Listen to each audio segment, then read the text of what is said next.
Billy Kersands was an African-American comedian and dancer. He was the most popular black comedian of his day, best known for his work in blackface minstrelsy. In addition to his skillful acrobatics, dancing, singing, and instrument playing, Kersands was renowned for his comic routines involving his large mouth, which he could contort comically or fill with objects such as billiard balls or saucers.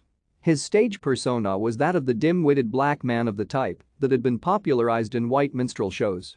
Modern commentators such as Mel Watkins cite him as one of the earliest black entertainers to have faced the dilemma of striking a balance between social satire and the reinforcement of negative stereotypes. Kersands began performing with traveling minstrel troupes in the early 1860s. As black minstrelsy gained popularity, Kersands became its biggest star.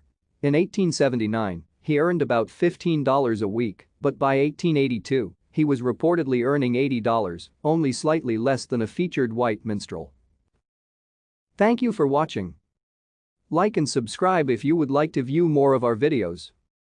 Have a nice day.